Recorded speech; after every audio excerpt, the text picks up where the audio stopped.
¿Y si Judas nunca traicionó a Jesús? Un viento fresco se desliza entre las hojas de olivo. Una antorcha chisporrotea. Sandalias crujen sobre la grava. En alguna parte, un gallo bosteza ante un amanecer que aún está a horas de llegar. En la historia canónica, esta es la noche que hace girar el mundo. Un beso a la luz de la luna marca a un hombre para su captura. Pero, ¿y si ese beso nunca ocurre? ¿Y si la bolsa de plata nunca sale de una mano temblorosa y el susurro a los guardias nunca se encuentra con el aire? Esta noche seguimos un solo paso no dado y trazamos sus ecos a través de la fe, la cultura y la historia. Antes de girar la llave hacia esta puerta alternativa, necesitamos entender la habitación en la que estamos.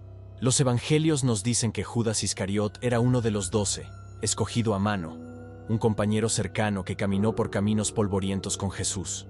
Mientras la ciudad de Jerusalén se llenaba por la Pascua, Jesús enseñaba en los patios del templo, atrayendo multitudes y la atención de autoridades religiosas recelosas de disturbios. La tensión era una soga tejida. Los líderes del templo temían un motín, los romanos temían una rebelión, y los discípulos presentían que algo venía. En una comida a menudo llamada la Last Supper, Jesús partió el pan y pasó una copa, palabras de pacto y sacrificio suspendidas en el aire a la luz de las velas. Predijo que uno de sus amigos lo traicionaría. Judas, ya aliado con las autoridades por 30 piezas de plata, se deslizó en la noche. Más tarde, en el huerto de Getsémane, donde Jesús oró con angustia y los discípulos lucharon contra el sueño, Judas llegó guiando a una mezcla de guardias del templo y hombres armados. Identificó a Jesús saludándolo con un beso, una señal íntima convertida en señal. Jesús fue arrestado, interrogado por líderes religiosos, enviado al gobernador romano Pontius Pilat, condenado y crucificado. Los cristianos creen que al tercer día resucitó. En cuanto a Judas, los relatos evangélicos hablan de remordimiento, de devolver la plata y de un final trágico, su nombre pasando al lenguaje como sinónimo de traición. Ese es el camino familiar. Ahora, el camino no recorrido. ¿Y si Judas no hace el trato? Quizá entra en el patio de los sumos sacerdotes y luego se vuelve, con el corazón latiendo. Quizá mira a los ojos de quienes lo esperan y dice, no. O quizá toma la plata y en el último momento se niega a hacer su papel, tragando las instrucciones, apretando la bolsa tan fuerte que le marca la palma. En nuestro escenario, elige no traicionar esa noche. Mire cómo la línea de eventos se afloja y se vuelve a tejer. Sin la señal de Judas, las autoridades pierden su guía para un arresto silencioso. Aún quieren a Jesús, pero la ciudad es volátil. Las calles están llenas. El aire se enreda con patrullas romanas y canciones festivas. Los guardias no pueden arriesgarse a detener a un maestro popular a plena luz del día. Temen piedras y gritos, así que esperan, quizá una noche más, quizá varias. Jesús, que no se oculta, sigue enseñando. Se mueve entre el monte de los olivos y el templo, hablando en parábolas que dejan a algunos radiantes y a otros hirviendo de rabia. La trampa que esperaban no se abre. ¿Cuánto dura la demora? Días, quizás semanas. En ese respiro, pequeños cambios se vuelven tectónicos. Los discípulos, al ver a su amigo aún libre, se vuelven más atentos. Judas, todavía entre ellos, se convierte en una presencia más silenciosa, su tormenta interior visible solo en la forma en que mira al vacío cuando los demás ríen. Jesús sigue desafiando a la autoridad de manera medida y poética. Habla del reino de Dios, de la misericordia y la justicia, de que los primeros serán los últimos. Sus palabras resuenan por los pórticos donde los mercaderes se quejan del tránsito y los sacerdotes miran de reojo a los grupos reunidos sentados con las piernas cruzadas sobre la piedra. La tensión no desaparece, porque nunca se trató solo de un traidor. Se trataba de una colisión, de mensaje y poder, de esperanza y control. Sin embargo, sin la sincronía precisa de un arresto nocturno guiado por un amigo, el ritmo de la historia cambia. La Pascua termina. Los peregrinos enrollan sus esteras, empacan pan y canciones, y se vuelven hacia casa. Las multitudes se adelgazan, las autoridades exhalan. El temor a un motín retrocede un poco. Roma cuenta monedas y sigue marchando. Si el arresto viene después, puede parecer distinto. Podría ser público, a la luz del día. una detención medida en lugar de una emboscada nocturna. Jesús, conocido por rostro y voz, ya no necesita presentación. Un arresto diurno trae nuevas dinámicas, testigos, ruido, la oportunidad de una enseñanza final, una mirada de despedida que no queda tragada por las sombras. Sin el aguijón íntimo de un beso, la traición pierde su icono, se convierte en otra cosa, acción del Estado contra un rabino disruptivo. Esa diferencia importa para la memoria, pero retroceda y haga la gran pregunta en el centro de la fe cristiana. ¿Sucedería igual la crucifixión? Muchos cristianos sostienen que la muerte y resurrección de Jesús son el núcleo. En este ejercicio especulativo tratamos la teología con cuidado. Las instituciones que se opusieron a él, tanto religiosas como imperiales, no dependían enteramente de la elección de Judas. Eran más grandes que la decisión de un hombre. Así que, en una versión de esta línea alterna, el enfrentamiento sigue ocurriendo. Más tarde, quizá tras un verano de enseñanza y movimiento en el campo, Jesús es arrestado públicamente, juzgado por el concilio, entregado a Roma y ejecutado. La cruz sigue en pie, pero su camino no está bordeado por la traición de un amigo. En otra versión, la demora cambia el resultado de forma más dramática. Jesús viaja después de la Pascua, y su seguimiento aumenta de nuevo en Galilea. Las autoridades, recalculando, deciden que procesar a un maestro amado por la gente común es más problema que beneficio, por lo menos por una temporada. Él se convierte en una presión moral constante, en lugar de un mártir repentino. La historia de la salvación, en este caso, se contaría a través de décadas de enseñanza en vez de días de pasión. Es un cambio enorme, que reformaría doctrinas y liturgias hasta sus sílabas. No sobrepasaremos el respeto aquí. En lugar de eso, exploremos las ondas sociales y culturales de cada rama para ver cómo una noche sin un beso podría resonar a lo largo de los siglos. Primero, considere el significado del nombre Judas. En el mundo que heredamos, Judas se volvió sinónimo de traidor. Poetas medievales lo pusieron junto a monstruos, y pintores le dieron ojos sombreados y una bolsa torcida. En nuestra línea alternativa, el nombre no es un mote. Permanece simplemente como Judá, un nombre común, incluso honorable, señalando una tribu, un pueblo, una herencia. Niños llamados Judas crecen sin el peso de un silbido en las sílabas. El lenguaje tarda más en acuñar una sola palabra para la traición. Quizá tomamos prestada otra historia o cultura para nombrar esa herida. El arte cambia con el lenguaje, y el lenguaje cambia con el arte. Sin ese beso en el huerto, 1000 pinturas alteran su foco. La famosa escena de la Last Supper conserva su silencio y misterio, pero el drama que la agita se desplaza de la traición al temblor de un conflicto inminente. Los artistas se fijan en el pan y las manos, en el rostro de un maestro meditando el costo de su mensaje, en lugar de en un hombre echándose hacia atrás en la sombra. Aún hay pinturas poderosas de juicios y crucifixiones, si ese camino persiste, pero el vocabulario visual de la traición pierde a su mascota. El Judas Kiss nunca se convierte en frase. En su lugar, quizás surge otro símbolo: una caña quebrada, una piedra caída, un pergamino desgarrado. Cualquier cosa que capture el intento de la autoridad por silenciar la verdad. La iglesia primitiva, formándose como el rocío de la mañana en los bordes del imperio, contaría sus historias de modo distinto. Si el arresto se retrasa y es público, los sermones registrados en Hechos y las cartas podrían enfatizar la confrontación abierta con el poder más que una traición secreta. Los discursos de Peter seguirían vibrando con urgencia, pero su tono podría cambiar ligeramente. No ustedes traicionaron y mataron, sino ustedes se apartaron de la misericordia a la luz del día. Si la crucifixión ocurre, la Pascua avanza con un matiz distinto. La resurrección no es menos asombrosa. El dolor no es menos real. La alegría no es menos explosiva. Pero la narrativa a la que vuelven estudiosos y pastores sobre amigos que fallaron, sobre el perdón extendido aún a quienes lo entregaron, se centra menos en Judas y más en la fragilidad de las multitudes y los concilios. Judas mismo, más silencioso en los márgenes, podría recordarse no como villano, sino como un discípulo que luchó con la duda. Y, en un momento crucial, eligió no abandonar a su maestro. Imagine los sermones fundados en eso, sobre volverse atrás antes de cruzar el borde, sobre el poder de una segunda oportunidad. Haga una pausa y considere las humanidades. El teatro sin la traición de Judas se inclina hacia el conflicto filosófico más que hacia una única traición íntima.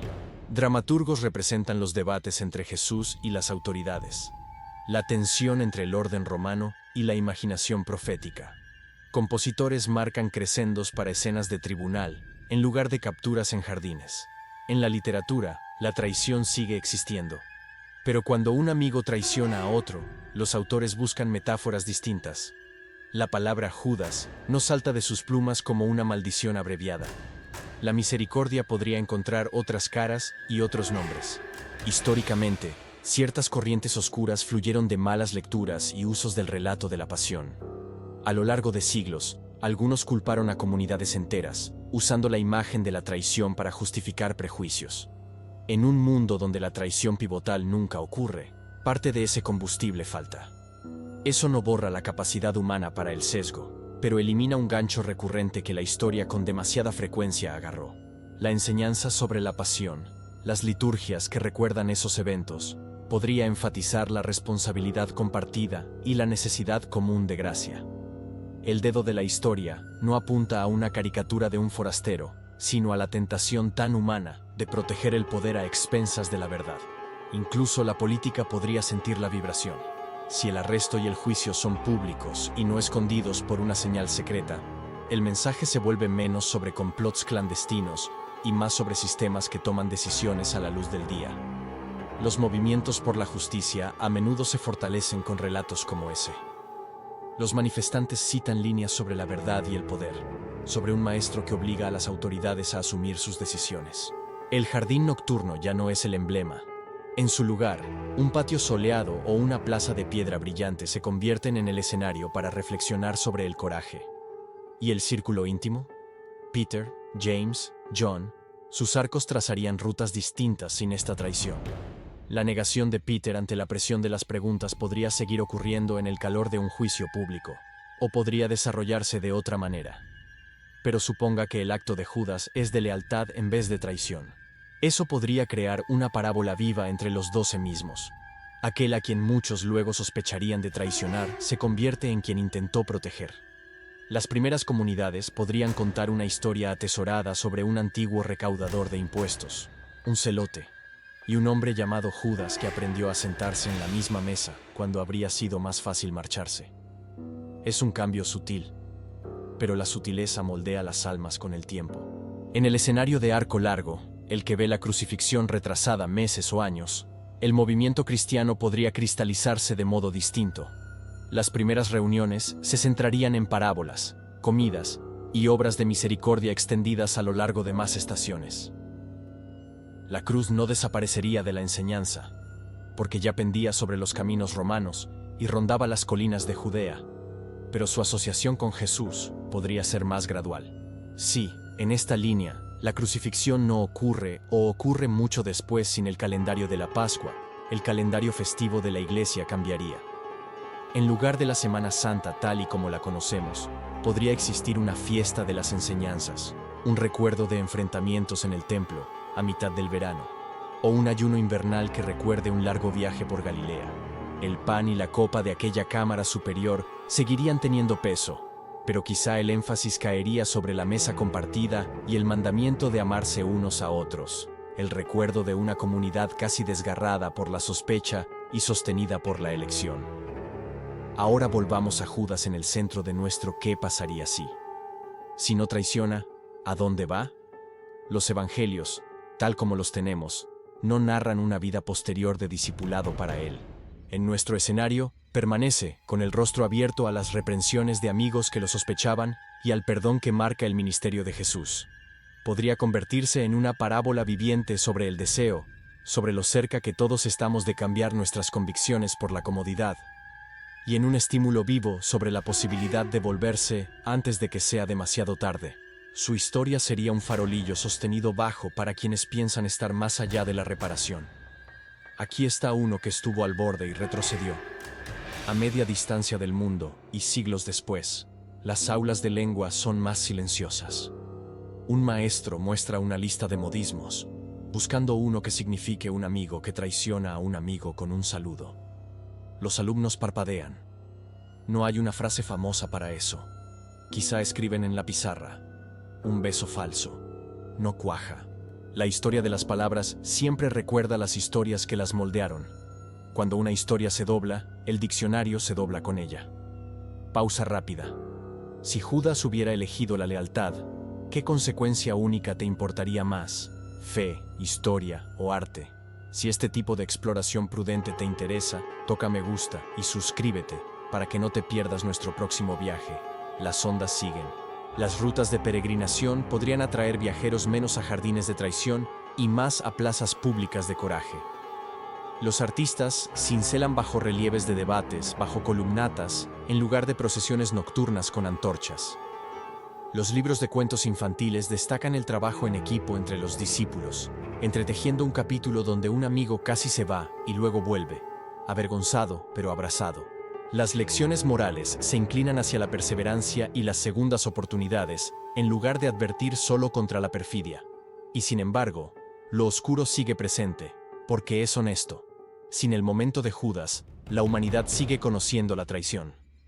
Los amigos siguen fallando a amigos. Los sistemas siguen fallando a los vulnerables. El drama de la conciencia frente a la conveniencia se desarrolla desde mesas de cocina hasta cámaras legislativas. La diferencia en esta línea de tiempo es simbólica. Nuestro ancla cultural para la traición personal está menos fijada a esta escena antigua. Buscamos en otra parte para nombrar la lanza que entra por el costado. Quizás sea un mito griego, o un tribunal medieval, o una historia de espionaje moderna la que provea la metáfora emblemática. La narrativa evangélica, a su vez, se convierte en un lugar que visitamos para lidiar con el poder y la misericordia, para contemplar decisiones diurnas tomadas bajo los ojos de la multitud. Los estudiosos en este mundo aún debaten, porque eso es lo que hacen, cómo se formaron las doctrinas. Sin la traición de Judas, esos estudios muestran un mayor énfasis en las enseñanzas de Jesús, en los primeros credos y himnos, con frases tomadas de parábolas y proclamaciones antes de que graviten estrechamente alrededor de la cruz. Cuando la cruz aparece, llega como la culminación de confrontaciones públicas y duras en lugar de como el final de una cadena jalada por un conspirador. Incluso la forma en que trazamos la señal de la cruz en paredes y pecho podría llevar un peso ligeramente distinto, menos sobre la punzada de la falla de un amigo, más sobre el coraje de ponerse en público por la verdad. En los museos de arte, una ausencia curiosa llama la atención de los visitantes que conocen nuestro mundo. No hay una pintura del beso rodeada de antorchas que haya entrado en todos los libros de texto. En su lugar, 3 obras maestras dominan la sala. Una muestra a Jesús de pie con calma en un patio bañado por el sol, mientras oficiales consultan pergaminos y los soldados parecen inseguros. Otra muestra a los 12 discutiendo en voz baja sobre una comida, quedando luego en silencio cuando Jesús dice algo que les hace brillar los ojos. La tercera muestra una colina vacía al amanecer. No la boca de una tumba, sino un lugar donde un maestro y sus alumnos pronto volverán a reunirse. Cada una es honesta y gentil. Notas oscuras siguen sonando, pero la melodía está menos obsesionada por la palabra que empieza con J. No se pueden ignorar las practicidades de la historia. Roma era Roma. Su imperio no se recalibró ante la presencia de idealistas. Si nuestra rama temporal aún conduce a la crucifixión, y muchos sostendrían que es probable, aún sin Judas, entonces el corazón de la proclamación cristiana permanece. La historia gira en torno a un amor que soporta el sufrimiento y una esperanza que sobrevive a las tumbas. Lo que cambia es el sabor de la historia en la lengua. En sermones y canciones, menos líneas empiezan con o dependen del espectro del beso de un amigo. Los pastores señalan menos el peligro de un solo corazón que se corrompe y más la responsabilidad de instituciones y multitudes. El llamado a la autoexaminación no se debilita, se ensancha desde ¿podría yo ser un Judas? A ¿podría yo unirme a una multitud que aplaude la justicia y luego vota por la conveniencia? Imagine también las conversaciones íntimas que llenan cocinas y porches. Un padre, contando la historia a un niño, se detiene no en la bolsa de monedas, sino en la elección de mantenerse firme cuando el mundo tienta. El niño oye que la gente, incluso los amigos de un maestro, a veces quiere rendirse o busca atajos, pero esta noche, ese amigo no lo hizo. Esa historia antes de dormir planta una semilla. Y en algún futuro comedor o oficina, el fruto aparece cuando alguien dice, en voz baja, me quedo. Me quedo aunque sea más difícil. Al final, nuestro qué pasaría si es un espejo que no apunta a un solo hombre en un olivo antiguo, sino a cada uno de nosotros. Porque detrás de la pregunta sobre Judas yace una pregunta sobre el tiempo mismo. ¿Cuánto depende de nuestras decisiones más pequeñas? Un beso, una moneda, un asentimiento a un guardia. Estas son cosas diminutas con sombras enormes. Si giras una en la otra dirección, la noche se remodela. Ya sea que la cruz siga en pie en este mundo alterno, ya sea que la Pascua encuentre otra calle en el calendario, la revolución más silenciosa es esta. La historia que contamos sobre el fracaso y el perdón, sobre la complicidad y el coraje, se vuelve más suave, más firme, quizá más amable. Y esa historia, en cualquier línea temporal, importa. Cerramos donde empezamos, bajo hojas de olivo brillando a la luz de una luna pálida. Las antorchas no aparecen en la colina. La hierba recuerda pasos que no llegan. En algún lugar de la ciudad, una bolsa permanece sin abrir en un cajón, y un hombre cuyo nombre habría sido un silbido duerme sin pesadillas por primera vez en semanas. La mañana aún está en camino. Traiga lo que traiga, el mundo tiene una nueva oportunidad para decidir lo que la lealtad de un amigo puede prevenir y lo que el coraje público aún debe enfrentar. Esto es solo un experimento mental, especulativo, no doctrinal, una deambulación respetuosa por la posibilidad. Pero a veces, un qué pasaría si suave puede ablandar los corazones lo suficiente para notar las decisiones que sostenemos ahora.